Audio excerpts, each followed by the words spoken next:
What's up, gamers? It's D-Werewolf Gaming here, back with another Remnant 2 video. Today, guys, I'm excited to bring you another build that I enjoy using. I've used this build a lot in the past, guys, but I never took time to make a video on it.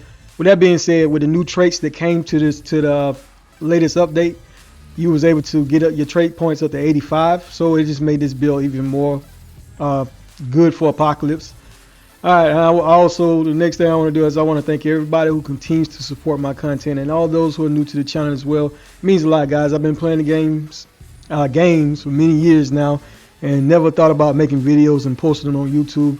Well, I'm glad to be able to share what I am doing with you and help those out within the community who need help with making suggestions and giving build ideas, because this game can be challenging on Apocalypse. These enemies do a lot of sneak attacks sometimes, and even the ads do a lot of damage as well, and some of those one-hit kills can be frustrating. Well, my goal is to give you other ways to make builds easier. Some of the stuff that I will bring you are easy to get, but a lot of it is RNG, so it takes time to get.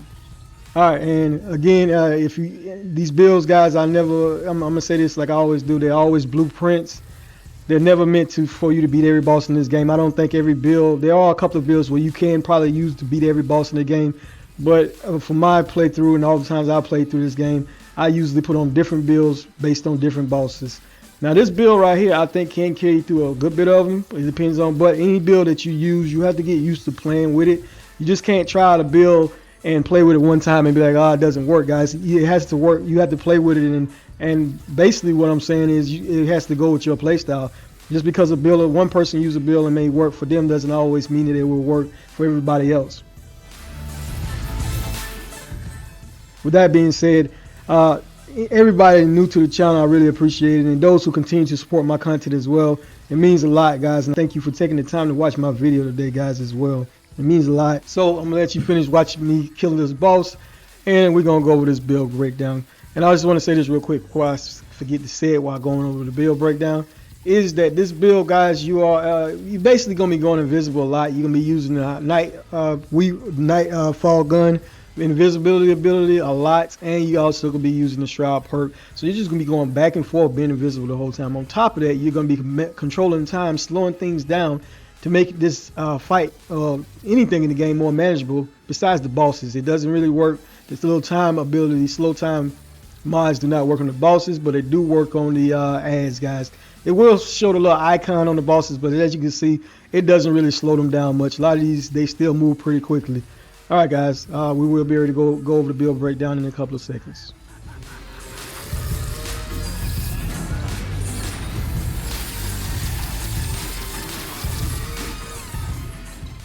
Alright, so that was the Sunken Witch, and the first boss I fought was Faelin, as you've seen you've seen how this was working with.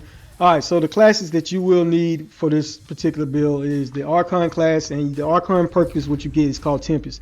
It automatically generates 3 mod power for 3 seconds. Casting the mod increases all mod generation by 100% for 10 seconds. Alright, I was using the Reality Ruin, guys, and what it does is conjures a 7-meter protective dome, which applies slow to any enemy or enemy projectile. Allies inside also gain 25% reduced damage. Reduced damage. Power Leak is one of the perks. Using a relic grants 200 mod power for both equipped mods and an additional 100 to current mods. Next perk is Spirit Within. This reduces mod power requirement per charge by 15% and instantly refunds 15% of the mod power cost and spirit among active mods. Alright, you get Power Creep as well. After casting the mod, 5% of the mod power spent will be regenerated by all allies over 10 seconds. While Power Creep is active, allies will also gain 5% mod power generation. And you get Amplify. This increases mod damage by 50% and grants 10% mod critical chance. Alright, I was using the Hunter class as my secondary. Alright, so I was using the Hunter Shrouds, guys, to be able to go invisible and do massive damage. But you have to wait till that mark appear. You'll see the little icon on the bottom of the screen to let you know that if you shoot during that time, you will do increasing damage. You get Ambush, which increases range and melee damage by 50%, but it diminishes over time. And the Hunter will automatically Shroud again after 1.15 seconds if no offensive actions are performed. This has a cooldown of 72 seconds, and the mark against critical hits is increased by 15% for all allies. You do your damage, you get your most damage in. Use whichever arm you prefer as usual, and I was using the Shielded Heart to get 100% shield, a shield up to 100% on your max health, and it lasts for 20 seconds on less damage. The mods on it I got is 10% range damage, 15% weak spot damage, and 20% range critical damage. Alright, the Nightfall is one of the stars of this particular build, but what this gun does is you're in a nightmare realm. Nightfall gains infinite ammo and 25% fire rate increase, 10% lifesteal, and becomes fully automatic. The wielder becomes significantly harder to hit. I paired it with Twisted Rounds because it increases the range damage of enemies. Alright, for the melee weapon, I was using the Crow Axe on this build. What it does is infused with Crow Shock Magic. If you throw it, guys, it applies overload on the target, dealing 150 shock for every 5 seconds for 10 seconds. I paired it with Tainted Blade to increase the melee damage by 20% per stack of corroded on the target. The MP60 SMG gun, this is amazing as well. I paired it with the Song of Aether because as you see in the video, I was able to slow those guys down. But what it does is it fires a shot of infuse with the binding power of the Song of Aether. This which staggers most ground enemies within 10 meters and deals 675 damage to flying enemies within the same range. The song continues for 15 seconds, afflicting targets with 15 meters of slow and decrease the damage they deal. For the rings, I was using the probability cord to get 30% crit chance on the enemies. Alright, and I was using the Ring of Flawed Beauty, and what it does is range weak spot damage is increased by 25%, but is reduced by 15% when failing to hit a weak spot. Zaina's Malice as well, dealing weak spot damage increases weak spot damage by 10% for 7 seconds and stacks 3 times, so you get up to 30% bonus weak spot damage for 7 seconds. Alright, this ring right here, the Burden of the Warlock. This is what was helping me get my mods back so quickly, guys, with using the Arcane class. But what it does is reduces the mod power requirement by 15%, and activating the mod uses great health. Alright, guys, for the Amulet, I was using the Abrasive Whetstone, and what it does when attacking a bleeding enemy, crit chance is increased by 15%, and critical hit damage is increased by 30%.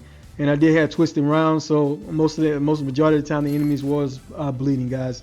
This is what was allowing me to get so much damage on so many enemies whenever they was bleeding. You would see me get those headshots or weak shot in. Alright, don't forget to use your Mud Tonic or whatever tonic you prefer. I like using the Mud Tonic.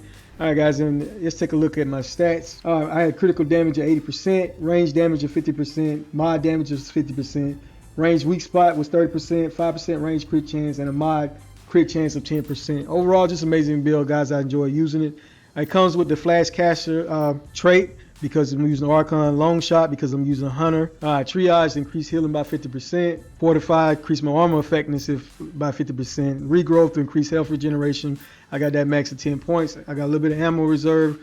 But you don't have to worry about ammo so much, guys, because you are going to be using the Nightfall ability a lot. Swiftness, so I can move pretty quickly. Alright, Vigor, got that maxed out at 30. Spirit, increased mod generation by 20%. You definitely want that. Expertise to reduce skill cooldown by 20%. You want that as well. Bart Skin to reduce all damage by 10%. I got Siphon to maxed out with 10 points so I can get 3% base damage as life steal. Fitness so I can move, get out of the way pretty quickly at 6% and a little bit of endurance. Alright, guys, I hope you enjoyed this build. I think it's pretty fun. I'm not going to tell you can beat every boss in the game, but you will be able to cover most of the content pretty easily. Alright, thank you. D Werewolf out.